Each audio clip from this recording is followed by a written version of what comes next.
अखण्डमण्डलाकारं व्याप्तयेन चराचरम्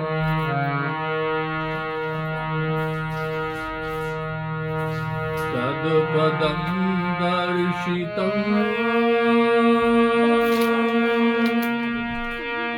येन तस्मै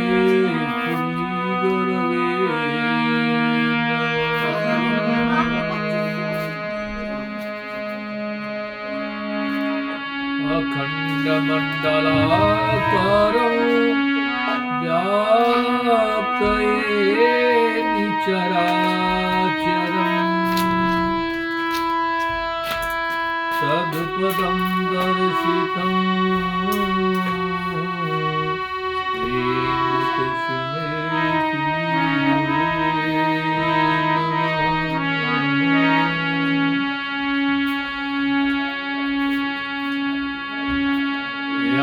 देवी सर्वभूतेषु श्रद्धारूपेण संस्थिता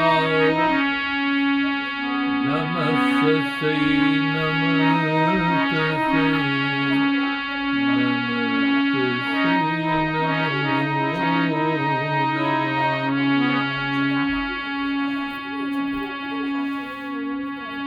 लक्ष्मी नारायणाभ्यां नमः उमामहेश्वराभ्यां नमः वाणी हिरण्यगर्भाभ्यां नमः शचीपुरन्द्राभ्यां नमः श्रीमाता चरणकमलेभ्यो नमः श्रीगुरुचरणकमलेभ्यो नमः।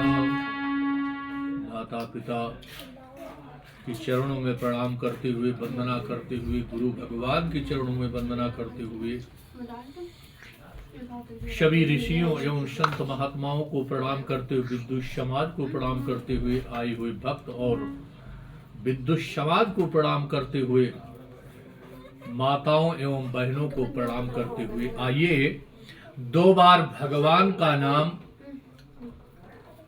स्मरण करते हुए, 2 बार भगवान का नाम लेते हुए अपनी मन की शुद्धि करते हुए, इसके बाद कथा का आनंद लेते हुए, कथा को श्रवण करते हुए, आइए भगवान का 2 बार नाम स्मरण करें।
बोलो गोविंद भगवान की जय। कल कल कलोद करती हुई नादनी श्री पावन गंगा के तट पर बालू के आसन पर विराजमान श्री व्यास जी राजा जनमेजय को कथा सुनाते हुए जनमेजय बोले, हे भगवान, हे ब्रह्मन, मेरे मन में ये महान संशय हो रहा है कि स्वयं राजा रेवत अपनी कन्या रेवती को साथ लेकर के ब्रह्मलोक चले गए।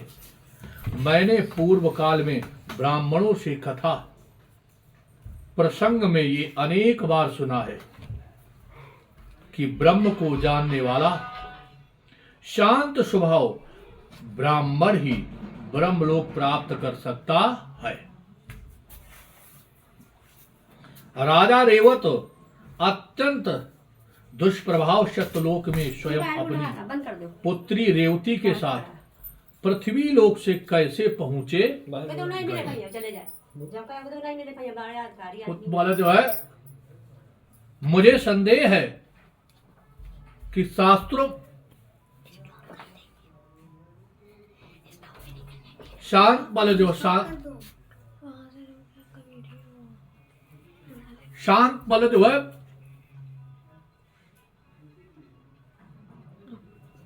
विद्यमान है कि मृत व्यक्ति की स्वर्ग प्राप्त कर सकता है। 5 मिनट में आ रहे। स्वर्ग से पुनः इस मनुष्य लोक में पहुंच जाना कैसे हो सकता है।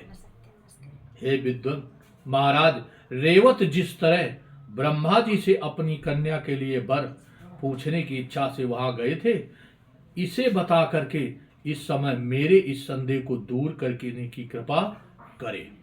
व्यास जी बोले, हे राजन, सुमेर पर्वत की शिखर पर ही इंद्रलोक, वही लोक, शैमिनी पुरलोक, सत्यलोक, कैलाश और वैकुंठ, ये सभी लोक प्रतिष्ठित हैं।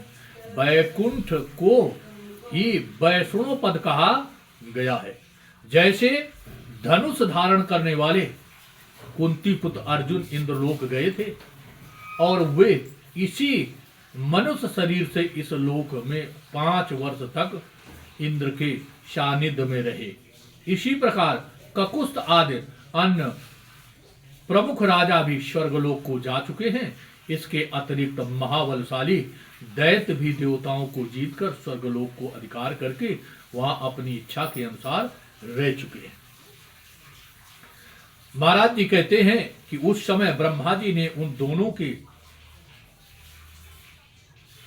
वायु ने उनके वस्त्र उड़ा दिए। पूर्व काल में महाराज महाविष भी ब्रह्मलोक गए थे। उन नरेश ने परम सुंदरी गंगा जी को आते देखा। हे राजन, उस समय दैवयोग से वायु ने उनके वस्त्र उड़ा दिए, जिससे राजा ने उन सुंदरी गंगा को कुछ अनावृत अवस्था में देख लिया। इस पर काम से व्यक्त राजा मुस्कुराने लगे और गंगा जी भी हंस पड़ी। उस समय ब्रह्मा जी ने उन दोनों को देख लिया और साफ दे दिया, जिससे उन दोनों को पृथ्वी पर जन्म लेना पड़ा। दैत्य और दानों से पीड़ा सभी देवताओं ने भी वैकुंठ धाम जाकर के कमलाकांत जगतपति भगवान विष्णु की स्तुति की थी। जन्मेजय बोले, महाराज रेवत सुंदर नेत्र वाली अपनी पुत्री रेवती साथ में लेकर के ब्रह्मलोक पहुंचे। उनके साथ उन्होंने क्या किया, ब्रह्मा जी ने उन्हें क्या उपदेश दिया और उन रेवत ने अपनी पुत्री किसे सौंपी। हे ब्राह्मण, अब आप इन सारी बातों को विस्तार पूर्वक मुझे बताइए। व्यास जी बोले, हे महिपाल, सुनिए। जब राजा रेवत अपनी पुत्री के वर के विषय में पूछने लगे तो ब्रह्मलोक महाराज गए। राजा बोले, हे देवेश, ये कन्या मेरी पुत्री है, मैं इसकी किसको प्रदान करूं, यही पूछने के लिए आपके पास आया हूं। अतः हे ब्राह्मण, आप इसके योग वर बताए। मैंने उत्तम कुल में उत्पन्न बहुत से राजकुमारों को देखा, किंतु व्यास जी बोले, हे राजन, तब राजा की बात सुनकर के जगत की रचना करने वाले ब्रह्मा जी कार पर्यंत ब्रह्मलोक थोड़े समय में पृथ्वी को बड़ा लंबा समय बीता हुआ देखकर हंस करके बोले। ब्रह्मा जी बोले, हे राजन, अपने हृदय में जिस राजकुमार को वर के रूप में समझ रखा था, वे सब के सब पुत्र पौत्र तथा बांधव समेत काल कवल हो चुके हैं। इस समय 27वां द्वापर चल रहा है। आपके सभी वंश मृत हो चुके हैं। दैत्य की इसलिए निष्ठ कर डाली। इस समय वहां चंद्रवंशी राजा शासन कर रहे हैं। अब मथुरा नाम से प्रसिद्ध उस पुरी के अधिपति के रूप में उग्रसेन विख्यात हैं। यात वंश में उत्पन्न हुए उग्रसेन संपूर्ण मथुरा मंडल के नरेश हैं। उन महाराज उग्रसेन का एक कंस नामक पुत्र हुआ, जो महान बलशाली तथा देवताओं से देश रखने वाला था।